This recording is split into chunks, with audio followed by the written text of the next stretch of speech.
Reason based AWS services. AWS अपनी services को region में ऑर्गेनाइज करता है, जहाँ पे जोग्राफिकल अलग अलग डेटा सेंटर्स के क्लस्टर्स होते हैं। हर एक रीजन में मल्टीपल अवेलेबिलिटी जोन्स होते हैं। एडब्ल्यूएस में आपको दो तरीके की सर्विसेज देखने को मिलती है, जहाँ पे आप कुछ सर्विसेज को रीजन बेस एक्सेस कर सकते हैं और कुछ सर्विसेज को विदाउट रीजन के एक्सेस किए बिना कर सकते हैं।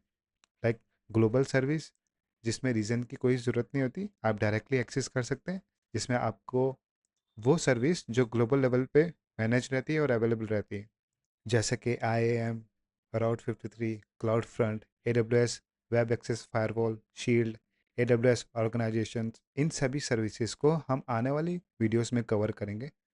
नेक्स्ट होती है रीजन स्पेसिफिक सर्विसेज, जिसमें आपको किसी ना किसी एक रीजन की ज़रूरत होती है।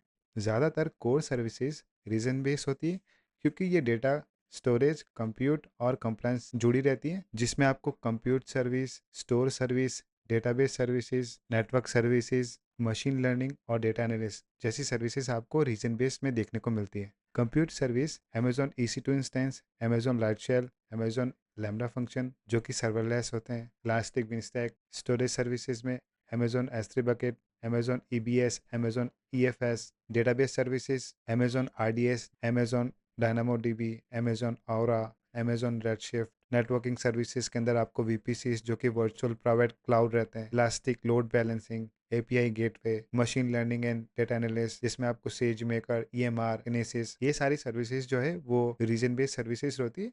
इन सर्विसेज को एक्सेस करने के लिए आपको किसी ना किसी एक रीजन में होना जरूरी होता है। अब क्वेश्चन ये बनता है कि AWS रीजन बेस्ड जो सर्विसेज है वो अलग क्यों है? हमको अगर एक्सेस करना है तो रीजन में ही जाने की जरूरत क्यों है? AWS एक ही ग्लोबल डेटा सेंटर में सब कुछ नहीं रखता, वो हर एक सर्विस को अलग अलग रीजन में डिस्ट्रीब्यूट करता है, और उसके मेन रीजंस ये है लेटेंसी एंड परफॉर्मेंस, जिसमें आपकी जो सर्विस होती है वो यूजर एंड नियरेस्ट होती है। एग्जांपल के तौर में अगर आप कोई भी वेबसाइट को होस्ट करना चाहते हैं, डिप्लॉय करना चाहते हैं, तो आप इंडिया से एक्सेस करें तो आपको मुंबई रीजन जो है वो सेलेक्ट करना रहेगा, जिसमें आपको लो लेटेंसी देखने को मिलेगी। कंप्लायंस की अगर हम बात करें तो बहुत सारी कंट्रीज ऐसी रहती है जिसमें उस कंट्री का कोई कॉन्फिडेंशियल डेटा रहता है जो कि वो बाहर एक्सेस नहीं करने देना चाहते, तो वो कंप्लायंस में आता है। आपका कोई भी कॉन्फिडेंशियल डेटा है वो किसी दूसरे रीजन में, दूसरे बॉर्डर पे एक्सेस ना हो। जैसे एग्जांपल, अगर आपको कोई भी डेटा मुंबई रीजन में होस्ट है तो वो एक तरीके से जनरल डेटा प्रोटेक्शन रेगुलेशन के अंदर आता है। अगर आपका हेल्थ केयर से रिलेटेड है या डेटा, या फिर फाइनेंस से रिलेटेड डेटा है, तो अगर आप किसी और नेशनल बॉर्डर के बाहर नहीं भेजना चाहते तो आप इन रीजन बेस्ड सर्विसेज का यूज लेके